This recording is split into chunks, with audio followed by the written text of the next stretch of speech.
Well, hello ladies and gentlemen, here we are once again with another episode from Cowardly Hames & Co, this time in the Tier 4 German cruiser, the Kolberg. What's to like? Well, she's finally got AA, which is something the other German cruisers didn't have, and she's got a more even distribution of turrets with the possibility of having 3, maybe 4 turrets on the enemy to your rear, depending on how things are angled. What else is positive? Well, she now finally has torpedoes. Admittedly, it's only a double launcher on each side and they do only have a range of 2 kilometers, but, well, something is better than nothing. Her speed also isn't half bad, being on the good side of 25 knots, and I have to say, having that little sonar application, or the sonar the sonar skill once fully upgraded, is a nice little feature.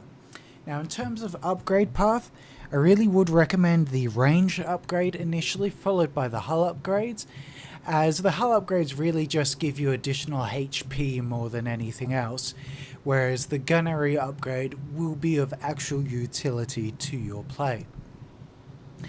Now, let's see, what is there not to like about the Kolberg?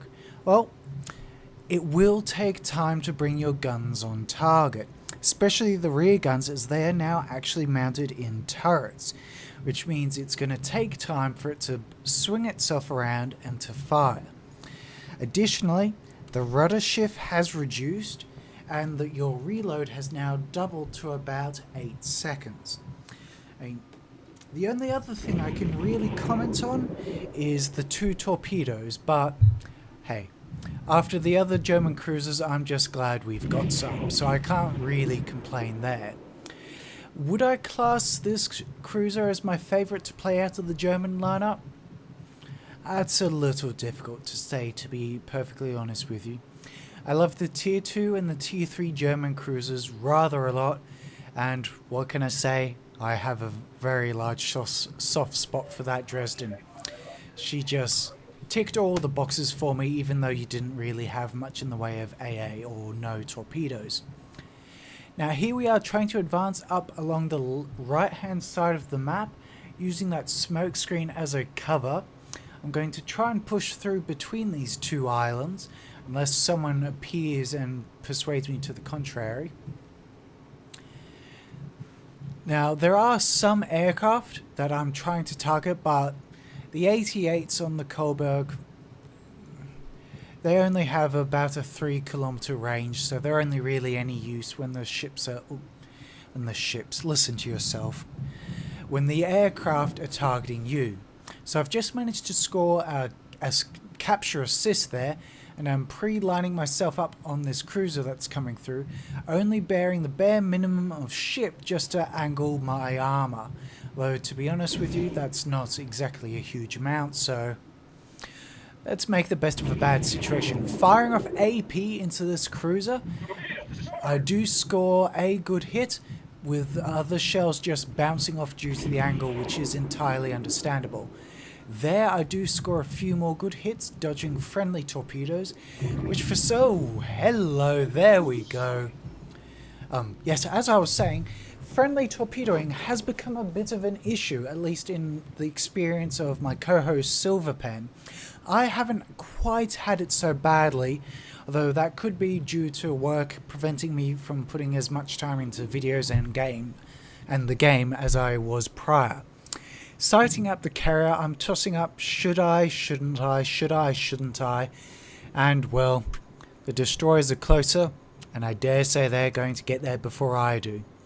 So my initial plan here is to just sort of tilt myself over to about the 10 o'clock position and proceed diagonally towards the enemy capture point, and to see if I can pick off anyone in the channel or proceed over to the other side of the map. That being said, I'm not going to pass up the chance for a free shot at a carrier, especially when you can always have the faint hope of scoring a citadel penetration with your HE. I do score a hit there, not doing a monstrous amount of damage, but, well, I can't exactly complain about... Oh, hello, citadel penetration. But yeah, damage is damage, and if you can get damage into someone that's not shooting back at you, that's a good sort of hit to be dishing out. Now it's at this stage I start to notice the enemy aircraft squadrons and that ship behind the far island. So between the carrier that's not a threat to me at the moment and this ship that might very well be, oh look, it's the other carrier. So yeah, more HE. That is, if I can catch the damn thing, because it is motoring at quite the monstrous little pace. Pardon. I mean, yes, this isn't a slow cruiser, but especially against the faster carriers and the faster ships of the game, you will find yourself struggling to catch up. Unless, of course, their maneuvering is causing them to travel at a less than maximum pace. It's at this moment I'm thinking, should I go down the middle and pressure their capturing forces from the rear? Or should I continue to proceed over to the far cap zone? And of course, this really is one of those decisions where if I commit to going down the central channel, number one, I'm not going to be able to bring all my guns to bear unless I want to risk torpedoes. And number two, the channel would prevent that additionally. And of course, if I did commit to that path, I wouldn't be able to back out of it very easily. It'd effectively be in charge of the light cruiser brigade. So I elect to proceed onwards, sighting up this Japanese cruiser, either the Tenryu or the Kuma, if my memory serves me correctly. But of course he's using the island to good effect and preventing me from getting any shots on the little blackguard. Now in terms of how this cruiser should be played, it's not quite the pushing ship that the Dresden and the Tier 3 were, but that being said, the guns are a little meatier, so you can play it as a bit more of a in-your-face brawler. Then again, that being my experience of it, your experience may vary. The guns are definitely nice and they do pack a nice punch, but it is a little bit of a jarring change compared to what you are used to. That being said, the grind from here to the Tier 5 cruiser, there's worse, to be perfectly honest with you. Silverpen at the moment is enjoying the little portion of hell that he's described as trying to grind the Fuso's range-finding upgrades. Because believe it or not, that Tier 6 battleship stock has a range of about 13 kilometers. Not the best either, and especially when you take into account it has no AA.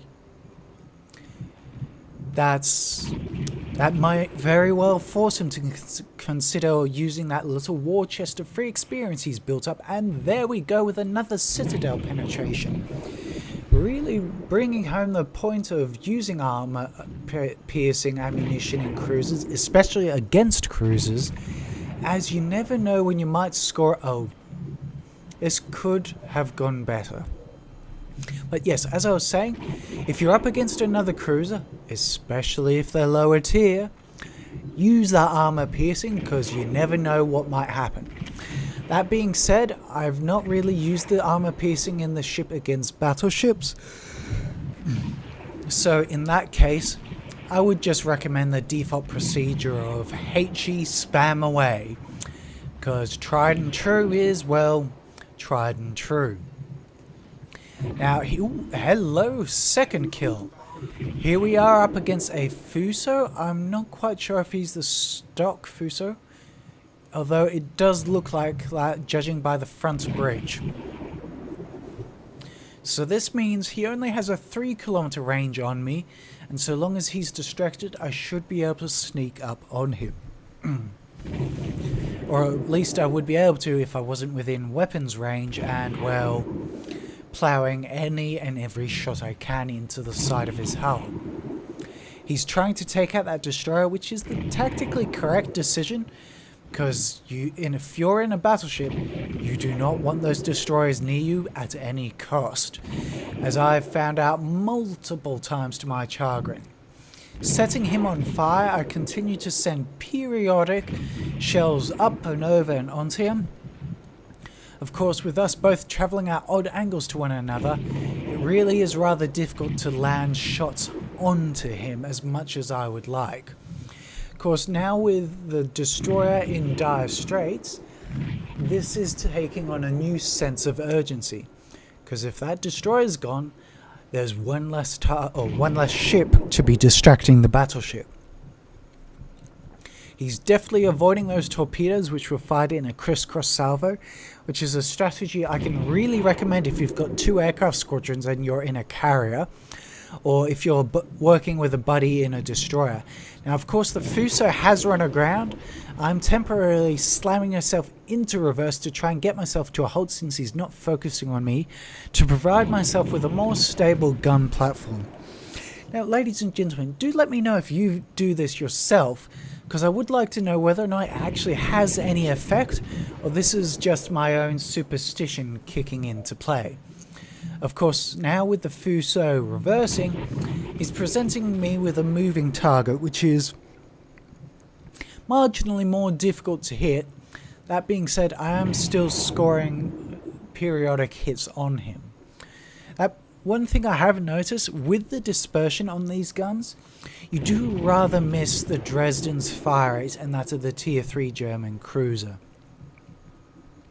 Just because you feel every missed shot a little bit more. But it's something you can live with, and it's something you can get used to. And there are worse things to have to be annoyed at.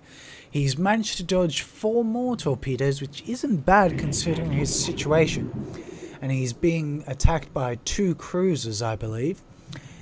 Now, I'm getting in close just because at this stage of the match, it seemed like a fairly locked-in victory for us, or it was at least looking that way if we could begin to capture zones. And, well, I will confess a dirty little secret here. I wanted to test those torpedoes out. Of course, with them only having a 4-kilometer range and most of my shots not doing a hell of a lot of damage, this is a risky proposition, especially as he brings his guns to bear. Now, here we are beginning to close in, especially with him broadside onto me. Ooh, good torpedo hits, which have weakened him drastically. Now, approaching at an angle like this, I have multiple guns on target, as well as being able to expose the bare minimum of my ship. Of course, now I start to go broadside to get the torpedoes off and to try and score Citadel hits. Of course, by this stage I hadn't realized I was still firing HE, so you can see all the good that does me. But now it's just me and the Fuso, so the Fuso is presumably still reloading, waiting for the perfect opportunity to fire on me. I begin a hard left turn, frantically hope these shots... Ooh! That could have been avoided, but I am still in the fight, and with this ship being a meatier, beefier cruiser, you can take a few hits. I get off an initial salvo of torpedoes and begin turning away just to have as many guns as possible on target. Realizing he's begun to reverse and these torpedoes may well miss, I begin a hard left turn and his secondary guns begin to open up on me. Of course, there's another broadside. I'm set on fire, 30% of my health left, fire off torpedoes, and I'm frantically hoping these hit, as if they don't, oh, I am le boned. I take another hit from his secondary guns, frantically hoping the torpedoes hit home. And this is really it for either of us, as either I knock him out or he knocks me out. And not bad effort for a Tier 4 cruiser up against a Tier 6 battleship all on his lonesome. Ladies and gentlemen, this is Cowardly Hames signing off. I'll see you around.